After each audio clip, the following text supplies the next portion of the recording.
नमस्कार दोस्तों, स्वागत है आपका आपके अपने चैनल डे यंग योग में, जहाँ हम बात करते हैं योग प्राणायाम मुद्रा और आपकी सेहत की। आज हम बात करेंगे लो AMH लेवल के बारे में, यानी कि जब अंडाशयों में अंडों की संख्या कम हो जाती है तब कौन से योग आसन आपके लिए फायदेमंद रहेंगे। चलो स्टार्ट करते हैं। हमारा फर्स्ट आसन है भुजंग आसन। इसे आपको 3 से 5 बार रिपीट करना है। इसे कोबरा पोज भी कहा जाता है। चलो स्टार्ट करें। कोबरा पोज भुजंग आसन के लिए आपको अपने मैट पर पेट के बल लेट जाना है। इस प्रकार से हाथ पैर सबको बिल्कुल सीधा रखें। अब अपने दोनों हाथों को सामने की ओर चेस्ट के पास इस प्रकार से लाएं। अपने ठोडी को जमीन से लगाएं। सांस भरते हुए अपने चेस्ट को ऊपर उठाएं। जितना आप जा सकते हो उतना जाएं और 1 मिनट के लिए इस अवस्था में रुकें। आप बिगनर्स हो तो आप इसे 30 सेकंड्स के लिए करें। फिर धीरे से सांस छोड़ते हुए वापस आ जाएं। फिर सेकंड टाइम इसे फिर से दोहराएं। इस प्रकार आप इसे 5 से 6 बार दोहरा सकते हो। ये आसन ओवरी को नया बल देता है और हार्मोन्स को संतुलित करता है। इन सब के साथ साथ ये रीढ़ की हड्डी को मजबूत करता और लचीला बनाता है। कमर दर्द में राहत है। छाती और कंधों को खोलता है। पाचन में सुधार करता है। जब इस आसन के आप 5 से 6 राउंड कर लो तो रिलैक्स हो जाए। आराम से अपने पुरानी अवस्था में आ जाए और अपने राइट साइड की करवट लेते हुए अपने मैट पर बैठ जाए। अब हम अपना सेकेंड आसन करेंगे, सेतु बंद आसन, ब्रिज आसन। इसके लिए आपको अपने मैट पर पीठ के बल लेट जाना है। इस प्रकार से यह आसन ओवरी और गर्भाशय की नसों में जान डाल देता। अब अपने पीठ के बल लेट जाने के बाद दोनों पैरों को इस प्रकार से फोल्ड कर दे। अब अपने कमर पेट को इस प्रकार से ऊपर उठाएं और अपने दोनों हाथों को अपने पीठ के नीचे एक दूसरे के साथ बांध कर इस प्रकार से रख लें। पेट कमर को इस प्रकार से ऊपर उठा के रखें। इसे 1 मिनट तक आप इस अवस्था में रह सकते हो। आप बिगनर्स हो तो आप इसे 30 सेकंड के लिए रखें। फिर वापस आ जाएं। फिर सांस भरते हुए फिर से इस अवस्था में आ जाएं। पीठ को ऊपर कर लें। इसे आप 1-1 मिनट के लिए 5 से 6 बार कर सकते हो। ये आसन प्रजनन शक्ति को मजबूत करता है। इन सब के साथ साथ ये रीढ़ की हड्डी को लचीला करता है, तनाव चिंता कम करता है, फेफड़ों की क्षमता बढ़ाता है, थायराइड को बेहतर करता है, ओवरी और गर्भाशय की नसों में जान डाल देता है। जब आप इसे 5 से 7 बार कर लो तो रिलैक्स हो जाएं। सांस को छोड़ते हुए नीचे की ओर आ जाएं। दोनों पैरों को सीधा कर लें, रिलैक्स हो जाएं और राइट साइड की करवट लेते हुए अपने मैट पर बैठ जाएं।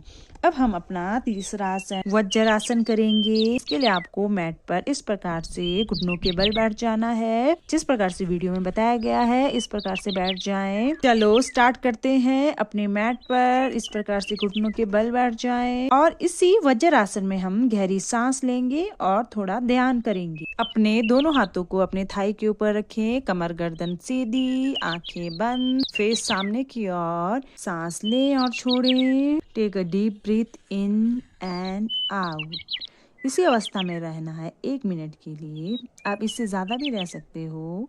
ये आसन एक ऐसा आसन है जिसे खाना खाने के तुरंत बाद भी किया जा सकता है। ये पाचन सुधारता है, कब्ज में राहत देता है, मन को शांत करता है, मन को एकाग्र करता है, घुटनों को मजबूत करता है और आप इसे रेगुलर बेस पे करोगे तो पेट की चर्बी को कम करता है। आपको इस अवस्था में बैठकर 5 मिनट तक गहरी सांसें लेना है और छोड़ना है। ये मानसिक तनाव को कम करता है जो हार्मोन संतुलन की बड़ी वजह होती है। अब रिलैक्स हो जाए। अब हम अपना 4th आसन मल्लासन करेंगे। इसके लिए आपको अपने मैट पर खड़ा होना है इस प्रकार से।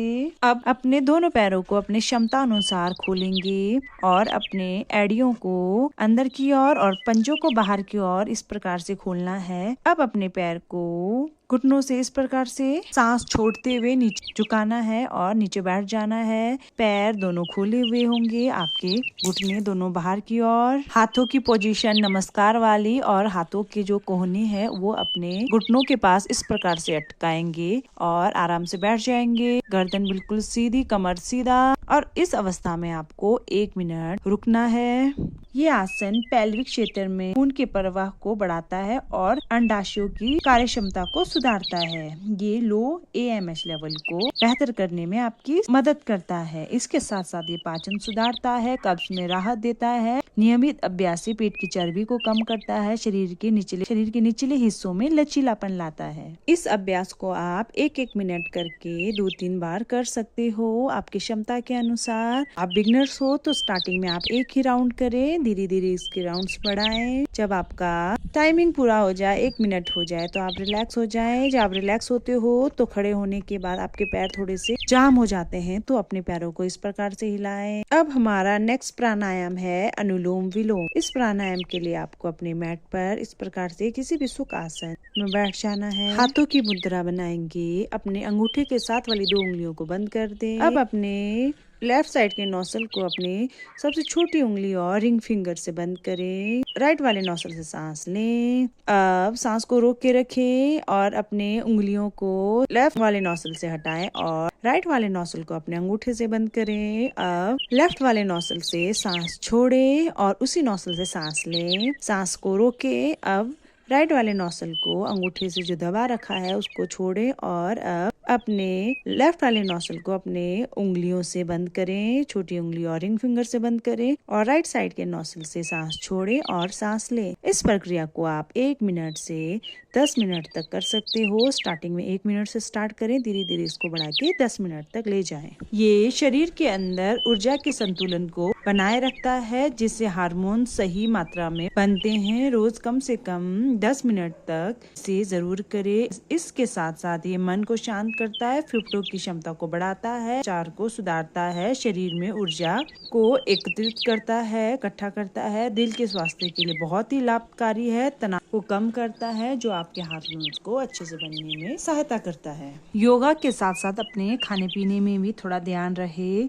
हर दिन तिल, अलसी, बादाम, अखरोट खाएं। हरी सब्जियां, फल, दूध, घी जरूर शामिल करें। जंक फूड, कोल्ड ड्रिंक्स, रात तक जागना और तनाव से बचें। अब रिलैक्स हो जाए, अपने हाथों का घर्षण करें और अपने हाथ की हथेलियों को अपने आईज पर, फेस पे लगाएं। आंखें खोलते हुए मुस्कुराएं और अपने हथेली को देखें और धरती माँ को प्रणाम करें। अगर आप लो AMH से जूझ रहे हो तो आपको ये आसन, प्राणायाम रोजाना वे पे करना होगा और संतुलित आहार लेना होगा। धीरे धीरे आपका शरीर खुद को हील करने लगेगा। वीडियो पसंद आया हो तो लाइक, शेयर और सब्सक्राइब करना ना भूले। नमस्कार दोस्तों, खुश रहे और